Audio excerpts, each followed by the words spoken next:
Olá pessoal, aqui é o Velgas. Hoje dia 18 de junho de 2026. Nova tática da Ucrânia para alvos na retaguarda da Rússia. A Ucrânia adotou uma nova e devastadora estratégia militar de duas etapas para aniquilar a infraestrutura petrolífera em território russo, bombardeando repetidamente os mesmos alvos estratégicos assim que as obras de reparo são iniciadas. Vocês devem ter visto, né, quando eu falo desses ataques a muitas refinarias, eu sempre digo, semana passada foi atacaram de novo, ou um mês atrás, eu sempre digo que elas foram bastante atacadas. Então essa é a nova estratégia da Ucrânia.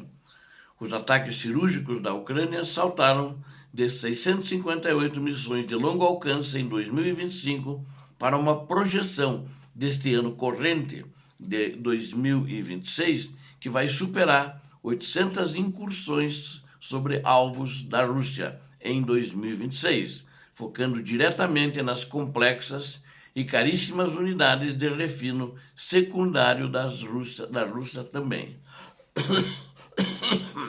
Esta campanha tecnológica reduziu as receitas fósseis do Kremlin em 34% em 2026. Até agora, como estamos aí em junho, né, há 6 meses, desde metade do ano, né? O que forçou a redução neste ano de exportações de 1.700.000 barris diários. É muita coisa. É um prejuízo grande que a Ucrânia está impondo à Rússia. E causou um desabastecimento crítico de gasolina e diesel que paralisou os postos da Crimeia. Assistam a esse vídeo com todos os dados e estatísticas que eu vou mostrar aqui para vocês. E essas são informações exclusivas, esse vídeo, portanto, é exclusivo. E aqui vamos comprovar o sucesso econômico e militar ucraniano. Inscreva-se no canal, você que não é inscrito, aqui você vê a verdade, todos aqui veem a verdade, peço que deixem o like, compartilhem e comentem. Muito obrigado, eu conto com vocês.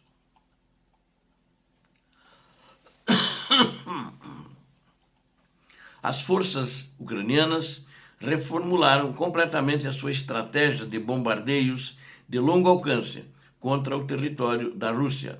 A prestigiada revista internacional The Economist confirmou que a campanha de ataques ucranianos tornou-se muito mais abrangente, letal e precisa. A liderança da Ucrânia não está apenas aumentando o volume de lançamentos diários, mas está retornando de forma cirúrgica aos mesmos alvos críticos. Essa nova metodologia militar impede diretamente que a Rússia consiga restaurar ou colocar em funcionamento a sua valiosa infraestrutura petrolífera. Dados estatísticos consolidados pela Organização de Monitoramento ACLED detalham a escalada impressionante desta evolução tecnológica no teatro de operações. Entre os anos de 2022 e o encerramento de 2024, a Ucrânia desferiu 335 ataques contra alvos russos profundos. Essas missões atingiram estruturas localizadas a uma distância de 100 quilômetros da fronteira terrestre com o território ucraniano, ou seja, muito mais próximos. Os drones não tinham evoluído até essas grandes distâncias que tem hoje. No entanto, apenas durante o ano de 2025, ou seja, no ano passado, as forças ucranianas realizaram impressionantes 658 ataques nesse mesmo padrão estratégico, ou seja, padrão estratégico. Esse patamar operacional representa quase o dobro do volume registrado nos 3 primeiros anos de conflito, somados de forma conjunta. Mantendo o ritmo intenso verificado nos primeiros meses de 2026, a Ucrânia pretende superar a marca de 800 bombardeios profundos esse ano. A grande e revolucionária virada de chave reside na execução planejada de ataques repetitivos e sequenciais contra o mesmo complexo industrial. Esta tática avançada de combate atinge a economia de guerra do Kremlin em 2 etapas distintas, cruéis e muito dolorosas. Na primeira etapa, a Ucrânia interrompe de forma violenta os processos russos de recuperação rápida das instalações danificadas. Assim que uma refinaria é parcialmente consertada ou os incêndios de grandes proporções são extintos, os drones ucranianos atacam novamente. A publicação cita a refinaria estratégica como exemplo de Tuapse. Nós falamos bastante sobre os ataques que ela sofreu, diversos, né, em dias diferentes. Como um exemplo claro da eficiência absoluta dessa tática de ataque, ataque, ataque, ou seja, talvez seja de ataque e reataque, diversos que aconteceram ali. Logo após, os engenheiros russos tentaram conter as chamas de um bombardeio anterior. A Ucrânia executou uma nova e precisa investida. O segundo impacto provocou novos vazamentos massivos de petróleo e destruiu os equipamentos recém-instalados pelas equipes de manutenção moscovitas. Essa realidade obriga o governo de Vladimir Putin a queimar recursos financeiros gigantescos apenas com obras emergenciais e reparos constantes.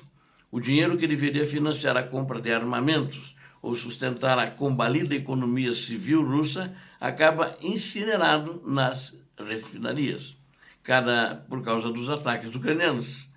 E aí eles têm que, de novo, recuperar, gastam de novo, e quando estiver pronto, ou quase pronto, a Ucrânia vai lá e destrói tudo novamente.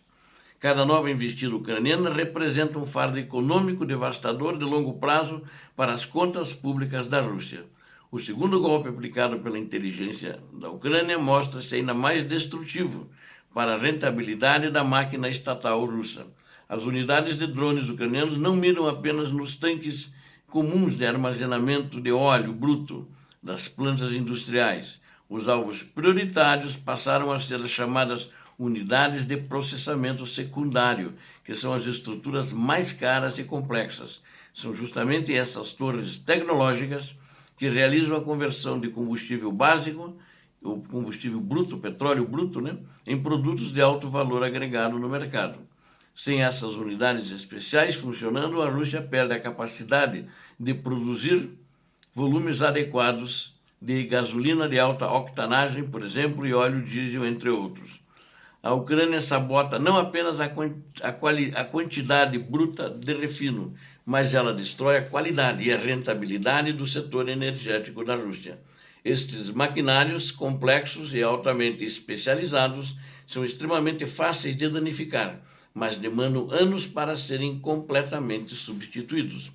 O conserto dessas refinarias exige alta tecnologia, microchips avançados e componentes ocidentais que a Rússia não consegue importar devido às sanções.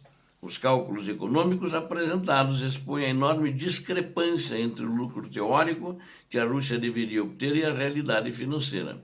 Entre os meses de junho e dezembro de 2025, a arrecadação real de Moscou com combustíveis fósseis despencou 12%. É uma paulada, né? Essa queda acentuou-se de forma dramática ao longo dos primeiros 4 meses do ano de 2026, atingindo 34% abaixo do esperado. Agências internacionais de notícias, como a Reuters, confirmam que a Rússia foi forçada a reduzir drasticamente suas exportações marítimas de petróleo. Os planos oficiais indicam que o Kremlin cortará os embarques de óleo bruto para tentar priorizar o combalido mercado de refino interno. A escassez generalizada de combustíveis e derivados forçou o comando russo a adotar medidas extremas em seus principais portos comerciais. Enquanto a Rússia exportava uma média de 2.500.000 barris em maio pelos portos de Primorsk, Ust-Luga e Novorossiysk, o cenário mudou. Os volumes projetados para o mês de junho, em curso agora, né, despencaram para uma média máxima em apenas 1.700.000 barris diários de petróleo. Eles faziam 2.500, né? Então caiu muito. A razão principal para essa contração comercial severa é a falha crônica de combustíveis refinados em múltiplas regiões do território da Rússia.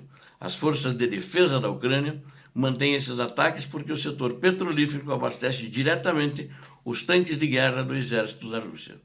A destruição sistemática dessas bases de refino secou os estoques de suprimentos logísticos que mantinham a mobilidade das tropas do Kremlin. O governo de Moscou já foi obrigado a reconhecer publicamente uma queda acentuada na produção nacional no início de junho de 2026. O vice-primeiro-ministro da Rússia, Alexander Novak, tentou minimizar a crise, alegando que a queda decorre de manutenções não programadas. Sim, não dá para fazer manutenção, que foi tudo destruído. Pegou fogo, incendiou. A justificativa oficial falha em esconder a realidade de destruição provocada pelas vagas sucessivas de drones de ataque ucranianos. Os piores efeitos desse desabastecimento de gasolina e óleo diesel ocorrem na Península da Crimeia, que foi ilegalmente anexada. A administração russa de ocupação confisca e direciona todo o combustível restante de forma exclusiva para o exército russo. A venda de derivados de petróleo para a população civil sofreu restrições severas e cortes drásticos por parte das autoridades russas. O comando de ocupação introduziu um sistema emergencial de cupons e senhas para permitir a compra limitada de cotas de gasolina. Apesar da imposição dessas medidas autocráticas de racionamento, a maioria esmagadora dos postos de combustível na Península da Crimeia encontra-se totalmente sem estoque. Então é um cenário imposto pela Ucrânia de paralisia logística e desespero econômico que estrangula a capacidade de resistência militar do exército russo em todo o fronte de operações. A estratégia ucraniana de 2 etapas provou ser uma arma de destruição econômica em massa contra as fontes de riqueza da Rússia. Um salto impressionante no volume de ataques de longo alcance para mais de 800 missões, que é o alvo em 2026, desmantelou a estrutura dos russos, que já vinha sendo desmantelada ano passado. E ao mirar nas caras unidades de processamento secundário, a Ucrânia estrangula a arrecadação do Kremlin e gera uma queda de 34% nas receitas. O colapso no abastecimento e o racionamento severo de combustíveis na Península da Crimeia evidenciam que a Ucrânia detém o controle estratégico absoluto dessa guerra. E por causa disso ela está vencendo e vencerá até o final, enquanto durar essa guerra. Obrigado a vocês que assistiram este vídeo. Eu conto com vocês, preciso de vocês. Peço a todos que Deus abençoe a todos vocês, Deus abençoe a Ucrânia e Deus abençoe o Brasil. Paz e bem, paz para toda a humanidade. Muito obrigado.